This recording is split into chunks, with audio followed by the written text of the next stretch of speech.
Hello and welcome back to EBJR. I'm Rico Bato Jr. and we got here the new video. The NFL season is finally here. We finally did it. We're starting the season off, unveiling the banner, doing all the celebration, preseason starting tomorrow. Thing is, this year feels a little different. Usually the best team in the league, gets respected, gets the highest team in Madden. Not this year. Not this year. The Super Bowl winning team is not getting the respect they deserve. So let's go right after the Seahawks won the Super Bowl, they were already being counted out.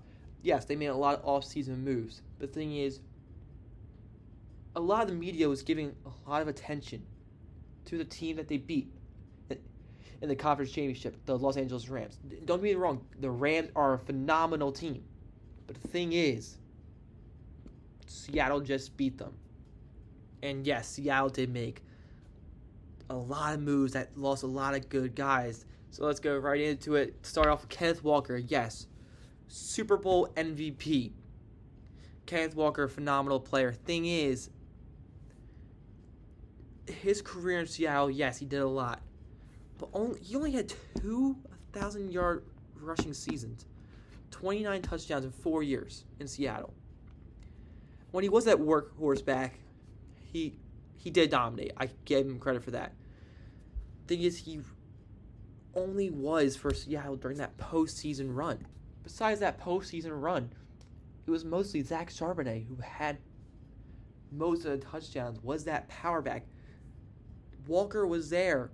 He was the number one guy, but the thing is, it slowly went on to 50-50 throughout his time in Seattle. Do I see this as a huge loss for Seattle? Of course. Of course you don't want to lose your Super Bowl MVP. But the thing is, Zach Charbonnet is looking to maybe be back by week 1. And Seattle also did just draft Darian Price, who is looking phenomenal in practice. That's not coming from me. It's coming from team captain Julian Love, who said he looks like a prime Dalvin Cook out there, which I know Dalvin Cook, not in the league anymore. The thing is, Dalvin Cook was a good running back in his prime for Minnesota. So I'm excited to see what he can do. We also just signed Emmanuel Wilson. So I'm excited for that. Next on our hands, we lost Tariq Woolen. And look, was I a huge Woolen guy when he was first in Seattle? Of course. I think we all were. But man, how did things change the longer his tenure went on in Seattle? His attitude is what made me not like him and made me okay with him leaving this team. When he is chirping Puka Nacua, look, I love a good chirp. The thing is, when it gives you a taunting penalty in a huge division game that had playoff on the line, and that's what you do, what are you doing? When you blow touchdowns left and right to the Niners, to the Rams, to all of them, I'm okay with losing him. Is his speed valuable? Yes, all the time. Was his zone coverage good? Yes. Was his man-to-man coverage good? I'm okay with him losing. I'm okay with losing him here, to be completely honest. Completely okay with it. Especially since, after watching Hard Knocks, and seeing that Terrion Arnold might be joining Seattle. And look, I know the legal issues going on with Terrion Arnold. I know. Thing is, with those legal issues, there's a good chance of them being dropped. And Terrion Arnold is a good cornerback. And if Seattle can get him, Spoon and Arnold are going to be phenomenal out there together. They will be one of the top secondaries in the whole entire league. That will be a huge addition for this team, and I'm excited to watch that. Also, we just got Julian Neal out of the draft. Bud Clark. Pritchett is not looking bad at training camp. Mike McDonald, when he doesn't want something, he gets rid of it instantly. And we've seen that throughout these past seasons. And he got rid of those guys that led us to a Super Bowl. I'm okay with losing this guy who wasn't a leader on the field. He was just a secondary option. Next off, we lost Kobe Bryant. And look, he's a solid safety. He hurt last year a little bit. And then when Tai Okada came in, Tai Okada looked great out there. Thing is, Bud Clark is also looking good out there for training camp. But there's one issue right now with Kobe Bryant, obviously. He got hurt and is out 4 to 6 months in Bears training camp. And look, I wish a speedy recovery for Kobe Bryant. But it helps out Seattle right now that he's not on the team. I wish him a speedy recovery. But look, is he a good Is he a good safety? Yes. Did he make those plays? Yes. Did he get those picks? Yes. Thing is about him, easily replaceable. When Tai Okada filled in, he did a great job. Nick even worried because when he's still a safety. When he can go back there, he can get that job done. It can easily be filled. And again, was he a great player? Yeah, but like Rick Woolen, wasn't a leader out there on the field. Just another part of that secondary. Now we lost an edge rusher. We lost Boye Mafe. And look, he had 2 sacks all year long and 11 tackles. Not really a big loss, I would say here. Did he put pressure on? Yes. But the thing is, when you have a D line that goes Uchenna Nwosu, Derek Hall, Leonard Williams, Jaron Reed, Dante Fowler now that we just got, DeMarcus Lawrence, Byron Murphy, and Riley Mills, there's 7 right there. A guy like Boye Mafe is not a huge loss.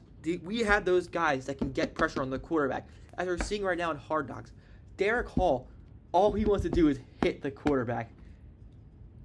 And he's going to be excited for that this year. Derek Hall's getting better and better every year. Riley Mills, we're going to see out of him to start the season. He looked great in that Super Bowl. He's going to be phenomenal out there. I can already tell. Very strong guy. DeMarcus Lawrence staying in Seattle because that's how much he loves his atmosphere. He loves that team. The D-line is a very strong point to where if we lose a guy like Boye Mafe, it's not the end of the world. Now, my biggest loss going into this next season, losing Clint Kubiak, obviously. He's now the head coach of the Raiders. He was a day after the Super Bowl. Brian Fleury is now new offensive coordinator in Seattle. And he said he's not trying to reinvent the wheel, which I'm okay with that. Because his offense is going to be something this year. And that means something in a good way. I trust Fleury with this team right now to lead us to where we were last year. Do I expect us to win a Super Bowl this year? We could. Would I be mad if we don't? No. Do I expect us to make the playoffs, though? Yes. Thing is, we got to realize some things going into this next season. This team is still the same standpoint as they were last year. We lost a few guys. Yes, obviously. Every single team does. We also have getting some guys back from injury. One guy in particular, Torrey Horton. Not sure if you guys watched every CL game like me last year, but the thing is, Torrey Horton is a phenomenal player. Very fast, very good wide receiver, great hands. I was there for his first touchdown in Pittsburgh. Thing is, he got hurt last year, and that's why Seattle brought in Rashid Shaheed. With a wide receiver core like JSN, Cooper Kupp, Rashid Shaheed, Torrey Horton, and Jake Bobo, you are good on all sides of the ball to throw the ball. So that Seattle defense, who's still going to be good, still going to put pressure, they still want to be the mob. They still want to be those bad guys out there. And I believe they will. The way Mike McDonald runs the practice, it shows how much strong that defense wants to be, and they will be. They're only getting better and better every single time. So now this disrespect with them winning the Super Bowl is just making me mad.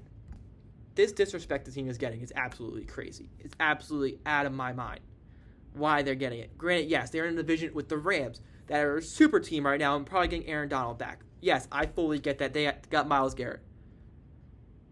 Should the Rams be favored? Sure. I'm okay with the Rams being favored to win the division and win a Super Bowl. But when you're telling me teams like the Baltimore Ravens are ranked higher than the Super Bowl winning chance, a team that didn't make the playoffs last year, is ranked higher than the Super Bowl champs. A team like Philly that lost in a wild card to the San Francisco 49ers, when Seattle the week after beat them 41-6, is ranked higher than the Seattle Seahawks. What are you doing?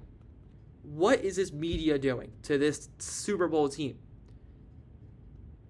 And I think it's making this Seahawks team more dangerous because they love to be the underdogs. They want to be that. And I have never, in my life, I've been following sports my whole entire life. I know I'm young, but I've been following sports my whole entire life. I've been a huge Madden guy, and always I've been waiting for the team to be revealed, the team overalls. And first off, when you give them the 10th best team, 10th, and you don't even spell the Super Bowl champ's name right in the graphic, what are you doing? Show some respect to the Super Bowl champ. Like, look, I get it. They're not even going to play. They usually start the season on Thursday night. Start the season. They're moving up to Wednesday because Niners and Rams play in Australia. And look, I let that one slide. Oh, it was all good. Super Bowl rematch, by the way, at the start of the season. This disrespect has gone down to hand. Everywhere I see Seahawks either second or third in the division. I just think it's insane. And I'm excited to see what Seattle will do to prove everyone wrong throughout this time. As they will show up. First off, they play this Saturday, August 15th, against Dallas Cowboys. But when they show up Wednesday, September 9th, at 8:20 p.m. Eastern Time, against the New England Patriots Super Bowl rematch, I'm excited for Seattle to show everyone why they just won the Super Bowl. So with that, I'm going to end this video here before I even get even more mad about all this media attention with Seattle. If you enjoyed this video, please go like and subscribe to EVJ. I'm trying to get up to 50 subscribers by the end of the year. I'll be more consistent, hopefully, going along with more Seahawks content, more UFC, more WWE content. But if you enjoyed this video, please give me a like and subscribe. Hopefully, Seattle starts the season out with a win. Thank you for watching, and peace.